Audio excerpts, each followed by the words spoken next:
बच्चों को नमाज की तरफ कैसे राग़िब किया जाए, इस हवाले से हमने बात करनी है। एक्टिविटीज़ क्या होनी चाहिए जिससे बच्चे नमाज से मोहब्बत में गिरफ्तार हो जाएं और फिर नमाज उनकी ज़िंदगी का हिस्सा बन जाए। डॉक्टर कमल कैसर साहिबा हमारे साथ मौजूद है। अस्सलाम वालेकुम जी। वालेकुम अस्सलाम। ये तो सबसे इम्पॉर्टेंट बात यह है कि हमने 7 साल की उम्र से राग़िब करना शुरू करना है, ये सबको पता है, लेकिन कैसे करना है ये मसला सबके सामने होता है, क्योंकि बच्चों की नेचर हम सब जानते हैं। क्या ट्रिक्स, क्या एक्टिविटीज़ हों कि जिससे वो नमाज से मोहब्बत करने लगे? सबसे पहली बात तो ये कि पेरेंट्स का अपना जो नमाज पढ़ना और उसके लिए फोकस होना जो वो 7 साल से पहले शुरू होगा। जैसे आप देखें कि बच्चा पैदा होता है तो हम सोचना शुरू कर देते हैं कि उसको किस स्कूल में डालना है। हाँ। तो ये नहीं आप कर सकते कि वन फाइन डे 7 साल का बच्चा हुआ और आपने उसको कहा बेटा आप नमाज पढ़नी शुरू कर दें। आपको उसके लिए कुछ मेंटल प्रिपरेशन, फिजिकल प्रिपरेशन पहले भी करनी है। फिर उसके बाद ये कि बच्चों को जब हमने कोई भी चीज़ सिखानी है तो आजकल के दौर में जबकि हर चीज़ बहुत ग्लैमरस तरीके से सिखाई जाती है, इंटरेस्टिंग तरीके से सिखाई जाती है, तो रिलीजन की जब बात आती है तो हम कुछ ऐसा डंडा लगाते हैं कि बच्चा या तो सख्ती या बोरिंग बहुत ज़्यादा, और उसके अलावा बच्चा जो है फिर उससे वो फैसिनेट भी नहीं होता और उसको मकसद भी नहीं समझ आती, तो वो क्या करे। तो 7 साल का बच्चा हुआ है और वो कह रहा है कि जी मैं अब 7 साल का हो गया हूँ और मेरी बर्थडे है, तो आप उसको एक गिफ्ट दे सकते हैं। ठीक है, आप उसको एक गिफ्ट दें कि मेरी तरफ से भी एक गिफ्ट है, मतलब और गिफ्ट भी दे दें। बताएं भाई। आप ये जो गिफ्ट बॉक्स है जब आप उसको देंगे तो साथ आपके पास एक स्टोरी भी होगी। आप बताएंगे कि जब भी कोई मुसलमान 7 इयर्स का होता है तो अब उसको एक गिफ्ट मिला हुआ है जो कि रसूलुल्लाह सल्लल्लाहु अलैहि वसल्लम को मेराज के मौके पे मिला था, और हमने भी उस गिफ्ट को वैल्यू करना है और देखना है कि उससे हमें क्या फ़ायदा होता है। तो जब आप उसको खुलवाते हैं तो थोड़ी देर के लिए बच्चा हो सकता है कि देख के अच्छा इसमें क्या है, और उसमें से अगर एक कार्ड निकलता है और उसके ऊपर लिखा हुआ होता है सलाह या नमाज या कुछ भी, फिर आप उसको स्टोरी सुनाते हैं पूरी कि कैसे रसूलुल्लाह सल्लल्लाहु अलैहि वसल्लम जब मेराज पे गए थे और अल्लाह ताला ने 50 नमाजों का तोहफा दिया था, और कैसे बार बार मूसा अलैहिस्सलाम ने कहा था कि आपकी उम्मत के लिए बोझ होगा और आप कम करवाते गए, और फिर अल्लाह ताला ने कहा था कि जो 5 नमाजें पढ़ेगा उसको 50 का सवाब मिलेगा। तो हमारे बच्चे जो है ना हमसे बड़े इन्वेस्टर्स होते हैं। यानी हम इस चीज़ को वैल्यू नहीं देते, लेकिन उनको पता चलता है कि गिफ्ट है। और फिर उनको ये पता चलता है कि ये नमाज का जो है अगर हमने 5 नमाजें पढ़ी तो हमें इतना ज़्यादा उसका सवाब मिलेगा, रिवॉर्ड मिलेगा, तो उनके लिए एक एक्साइटमेंट का एलिमेंट ऐड हो जाता है। इसमें आप कोई छोटा सा जाए नमाज और कोई तस्बीह और ऐसी चीज़ें भी साथ रख सकते हैं, और आप उनको एडिशनल गिफ्ट भी दे सकते हैं कि आप इसके साथ जो है आप अपनी नमाजें शुरू करें। जो उनका इंट्रोडक्शन 7 इयर्स की उम्र में हो रहा है वो एक गिफ्ट के साथ हो रहा है। बिल्कुल आप उनको एक अच्छे तरीके से, क्योंकि कई पेरेंट्स को मैंने देखा है कि जब वो बच्चे के लिए उसको बोझल बना देते हैं कि अब तुम 7 साल के हो गए हो और नमाज भी पढ़नी शुरू करनी है, तो वो बर्डन ले लेगा उसको कि उसको लगता है कि ये मतलब क्यों मुझे ऐसी बात सिखाई जा रही है। आप उसको साथ साथ ऐसी बातें भी बताते हैं कि अब आप बड़े हो रहे हैं, और नमाज जो है जहाँ अल्लाह ताला की इबादत है वहाँ सेंस ऑफ रिस्पॉन्सिबिलिटी भी है कि आप अपने वक्त का भी एहसास करते हैं कि भी अब ये नमाज आ रही है, फिर आप अपनी तहारत का भी एहसास करते हैं कि मैंने क्लैनलीनेस का ख्याल रखना है, टाइम मैनेजमेंट भी पूरी हो जाती है, टाइम मैनेजमेंट होती है, सब्र आपके अंदर आना शुरू होता है। आपके अंदर सख्ती बहुत सारे वालिदैन करना शुरू कर देते हैं, तो वो क्यों हम जो है वो उसकी तरफ माइल हो जाते हैं, और वो क्या नहीं करनी चाहिए या वो कर लें, ठीक है जरा लगा वगा दें? बात ये कि जो भी फ़राइज़ है ना दुनिया में भी जो फ़राइज़ हैं और इस्लाम के हिसाब से भी जो फ़राइज़ हैं, सख्ती उसमें ये होनी चाहिए कि हमें ये पता होना चाहिए, जैसे हमारा बच्चा स्कूल जाता है तो हम उसको ख़ास तौर पे कहते हैं कि देखो जो कंपल्सरी क्वेश्चन है ना वो नहीं छोड़ना, वो छोड़ा ना तो फिर तुम्हारे नंबर कट जाएंगे, तो ये कंपल्सरी है। मतलब ये वाली सख्ती तो नहीं होनी चाहिए ना कि बस हाथ छूट जो हम शुरू हो जाते हैं। हाँ नहीं, सख्ती तो ये ना कि आप उसको पहले अपने लिए क्लैरिटी रखिए कि ये कंपल्सरी क्वेश्चन है।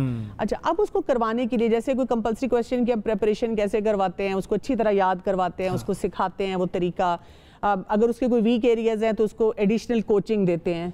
तो हमें सख्ती नहीं करनी, लेकिन हमें एक रिवॉर्ड सिस्टम जो है बच्चों के अंदर बिल्ड करना है। अब उसके लिए आप इस किस्म की कोई एक्टिविटी कर सकते हैं, जैसे नजर आ जाएगा हमारे पास। ये थोड़ा सा जी जरूर, इंशाल्लाह उम्मीद तो मुझे है कि ये आ जाएगा। कलर जो है हमारे तो इसमें अगर आप देखें कि इसको हम कह रहे हैं कि ये सलाह ट्रैकर है, नमाज का ट्रैकर है। अब इसमें आप हर नमाज जो है वो आप इस पे टिक कर अब जैसे आप देखें जो बच्चा नमाज पढ़ता जाएगा आप उसके स्टार्स लगाते जाएंगे, ठीक है ना, आपके स्टार्स लगते जा रहे हैं बच्चे के, और वो वहां से आप करें। अच्छा, फिर आप उसके साथ साथ बच्चे जैसे वुजू नहीं करना चाहते आप वुजू का भी कोई स्टार दे रहे हैं और उनके कलर सही। कोड कर सकते हैं। अच्छा, नमाज पढ़ने का उसको सही तरह। अच्छा, उसके बाद ना बच्चे कई दफ़ा माँ बाप को ये बहुत होता है, नमाज पे सलाम फेरा नहीं और फुल स्पीड भागना शुरू कर देते हैं, तो आप उसके दुआ के भी मार्क्स रख सकते हैं। अच्छा, अगले वाले वो क्या है वो अच्छा, भी दिखाइएगा जरा। अब आप ज़्यादा एक्साइटेड हो रहे हैं कि बिल्कुल, जो है बिल्कुल। हमें आपके अंदर का बच्चा बाहर आ रहा है, तो वो उसको हम दिखाते हैं कि इस वाले को आप रख दें साइड इसको पर। रख दूं। हाँ, अच्छा, इसको अब साइड पर। इसको एक और जो चीज़ आप कर सकते हैं कि इसी ट्रैकर के ऊपर आप वीकली या मंथ के लिए कोई हदीस लगा सकते हैं। ओके। जैसे अब ये हदीस है, इसमें रसूलुल्लाह सल्लल्लाहु अलैहि वसल्लम का कॉल क्या आ रहा है कि नमाज को उसके वक्त पर अदा पढ़ो। करना, ठीक है, कि वो नमाज होती वो है जो कि पंक्चुअलिटी के साथ की जाए ना। तो आपने अब आजकल जैसे बच्चे ऑनलाइन क्लासेस जूम में 15 मिनट लेट हो गए, टीचर ने अटेंडेंस नहीं लगानी या इवन क्लास में एंटर नहीं होने देना, तो आप बच्चों को बताएं कि जितना आप जल्दी वक्त पे नमाज के लिए जाते हैं तो क्या हो जाता है कि आपकी नमाज की क्वालिटी जो है वो बेहतर होती है, एनहांस वरना तो फिर हम जल्दी जल्दी कर रहे होते हैं। क्योंकि एक होता है अक्सर होता है जी, अगर हम एक कोट अनकोट हदीस के साथ, आयत के साथ बच्चों को बताते हैं तो उनको उसका और ये उर्दू में भी लिख सकते हैं, अंग्रेजी में भी लिख सकते हैं, अरबी के साथ, आप जिस मर्जी लैंग्वेज में आप सही तरह से पढ़ें और उसको करें। बिल्कुल। अच्छा, इसके बाद पिंक कलर का कुछ नजर आ रहा है। जी, पिंक कलर में ये है कि एक जो और हमारा चैलेंज होता है वो ये है कि बच्चे बोर होना शुरू हो जाते हैं।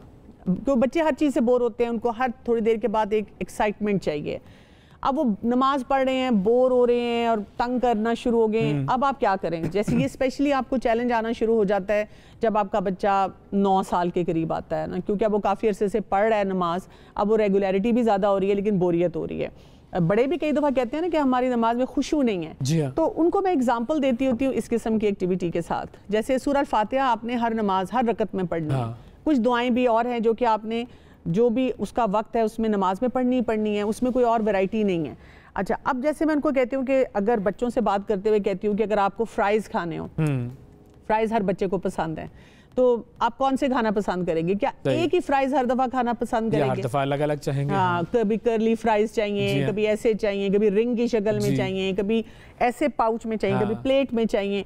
बच्चे इसी से एक्साइटेड होते हैं। तो आप उनको बताएं इसी तरह से जैसे सूरह अल-फातिहा हम पढ़ रहे हैं तो कभी हम किसी और की तिलावत सुने और उस तरह पढ़ने की कोशिश करें, कभी हम उसकी ट्रांसलेशन को गौर करें, डिफरेंट तरीकों से एक्सप्लोर करते रहें, जी, एक्सप्लोर पढ़ने को भी और उसके इसी तरह उससे रिलेटेड अहादीस पढ़ें कि इसका हमें क्या बेनिफिट मिल रहा है, तो it adds on to that quality.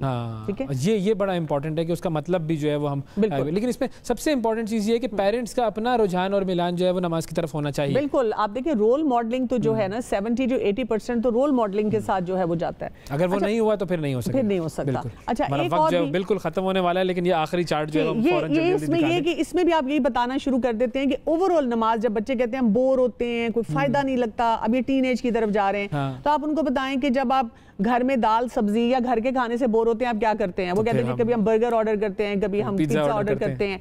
तो उनसे कि इसी तरह से कभी आप एक नमाज में जो वो सूरत है वो पढ़ें। अच्छा, रसूलुल्लाह सल्लल्लाहु अलैहि वसल्लम ने क़याम में, रुकू में, सुजूद में मुख्तलिफ दुआएं पढ़ी हैं, उसकी भी वैरायटी आप करें। तो वैरायटी जो होती है ना वो it adds flavour to your and it adds to the quality. बिल्कुल, इस तरह की एक्टिविटीज। बहुत शुक्रिया अदा करेंगे डॉक्टर साहिबा, वक्त दिया आपने। नाजरीन, एक छोटी सी कोशिश थी बच्चों को हम किस तरीके से राग़िब कर सकते हैं नमाज की तरफ,